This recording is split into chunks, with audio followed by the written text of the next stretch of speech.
ke soal berikutnya, soal nomor di 10.7. Di sini soalnya bahas ketika orangnya buat suatu estimasi, dia itu kepengaruh sama anchors-anchorsnya atau bahasan-bahasannya gitu misalkan. Nah, studinya bertujuan untuk dia tanya estimasi jumlah kalori yang ada dalam cheeseburgernya. Nah, grup yang pertama dia tuh ditanya berapa kalori cheeseburgernya setelah ditanyain thinking tentang cheesecake yang kalori laden. Nah, second grupnya dia ditanya kalori cheeseburgernya setelah disuruh mikir tentang organic fruit salad. Nah, meannya untuk estimasi ini kita punya data 781. Nah, yang grup pertama tadi ya yang mikir tentang cheesecake-nya. Berarti X1 bar 780. Dan 1041 untuk yang grup yang mikir tentang fruit salad. Berarti X2 bar 1041 ya. Nah,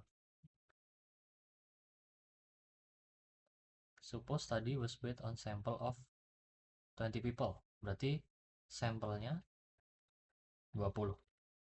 Dan sampel yang keduanya juga 20. Ini 20 20. Kita tahu standar deviasi dari kalori cheeseburgernya adalah 128 untuk yang mikir cheesecake. Artinya itu yang grup pertama ya. 128. Berarti itu S1 128 dan 140 untuk yang grup kedua yang dia mikir organic fruit salad dulu. 140. Di sini kita disuruh state null dan alternatif hipotesisnya untuk determine apakah meannya jumlah kalori yang disebut dari grup pertama yang cheeseburger itu lower dari yang grup si fruit salad yang grup kedua. Berarti kita ada H0, ada H1. Kita state kalau si meannya yang cheeseburger itu yang grup pertama itu lower dari yang fruit salad dari yang grup kedua. Berarti si hipotesis nolnya H1 kebalikannya lebih besar sama dengan si duanya. Nah, kemudian ditanya lagi in the context of this study apa artinya tipe 1 errornya gitu. Nah, tipe 1 error ketika atau nama lainnya misalkan false alarm. Maksudnya H0-nya itu kejadian di dunia nyatanya itu benar, true. Tapi kita dalam kesimpulannya kita ngambilnya di reject.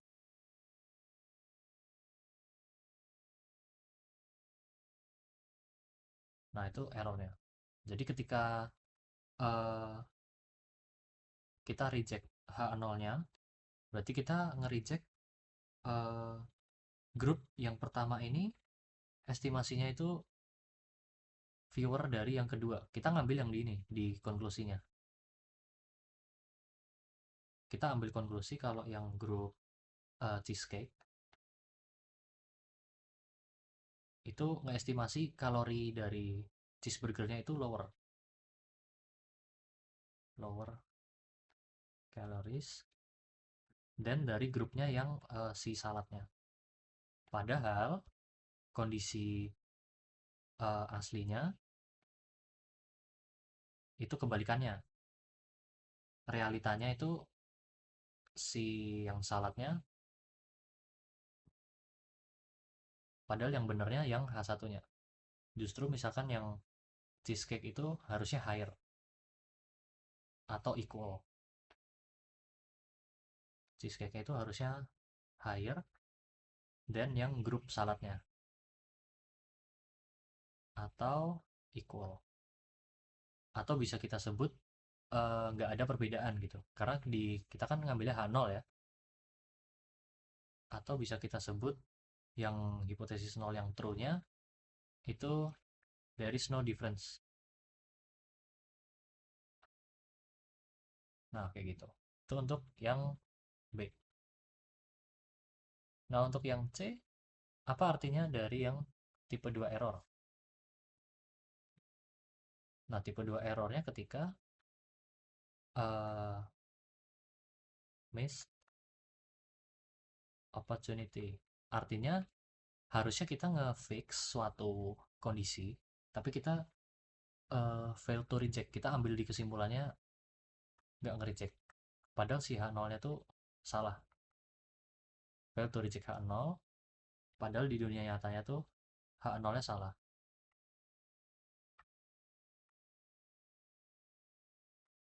In reality, the H0 is wrong. Nah, berarti kondisinya di sini kita fail to reject H0, kita ambil kesimpulannya tuh there is no difference.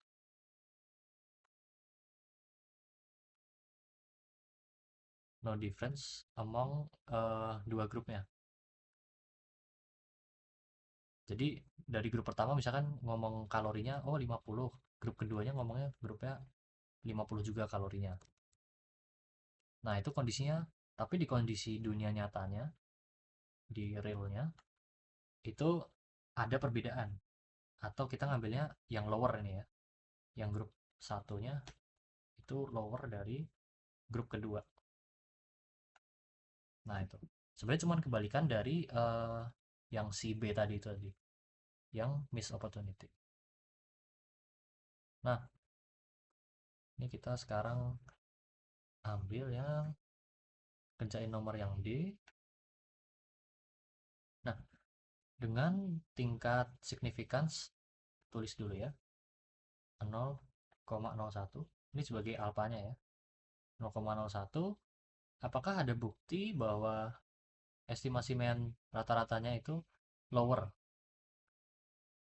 dari yang cheesecake, lower dari yang organic fruit? Berarti hipotesisnya masih tetap sama ya, seperti kayak itu. Jadi kita tulis lagi aja. Si H0-nya lebih besar sama dengan hipotesis satunya kurang dari si mu 2. Nah, sekarang kita perlu hitung menggunakan T statistik.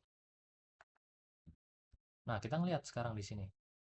Apakah variansinya dari kedua grup ini sama atau enggak? Ternyata kita lihat beda ya. S1-nya itu 128 dan S2-nya 140. Oleh karena itu kita pakai metode yang separate. Kita pakai yang separate t-test. Atau yang di sini pakai nomor yang ketiga, separate t-test. Dimana kita perlu nyari t statistiknya.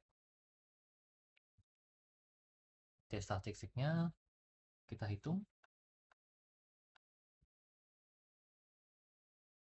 masukin rumusnya ya, per N1 ditambah S2 kuadrat per N2 nya. Nah,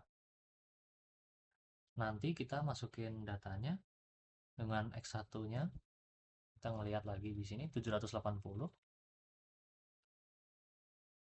dikurangi dengan 1041 ya, per S1 kuadratnya langsung aku masukin aja 228 kuadrat ya, yang tulis kuadratnya 2 aja.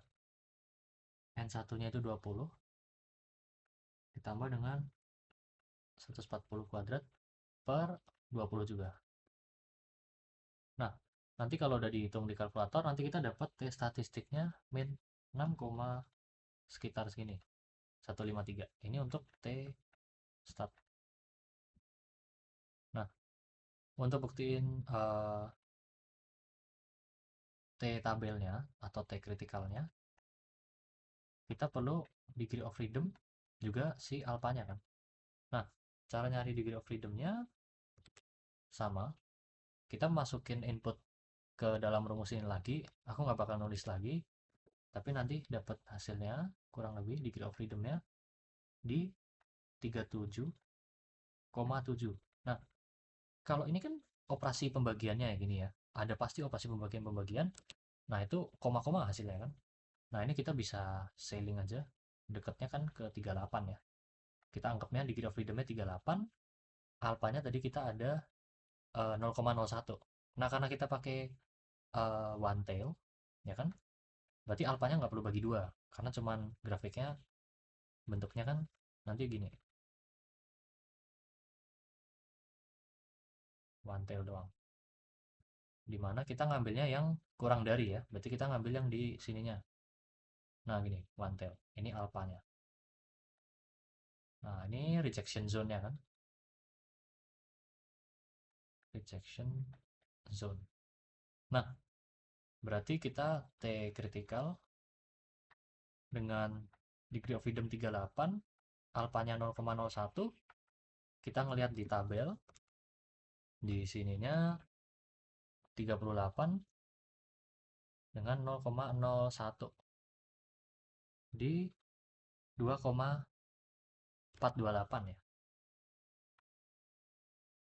428. Nah karena di grafiknya kita ngambil yang di kirinya, berarti ini jadi min 2,428. Baru kita sekarang bandingkan dengan T statistiknya. T statistik kita punya di min 6. Min 6 ada di kirinya T critical ya. T stat kurang dari T critical-nya kan. Min 6, berapa itu tadi?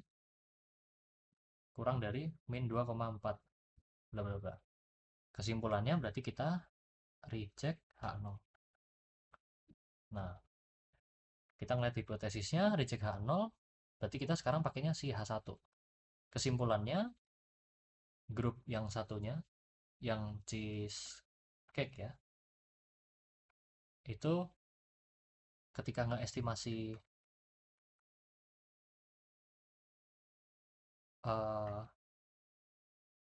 kalori burgernya itu lebih kecil rata-ratanya dibanding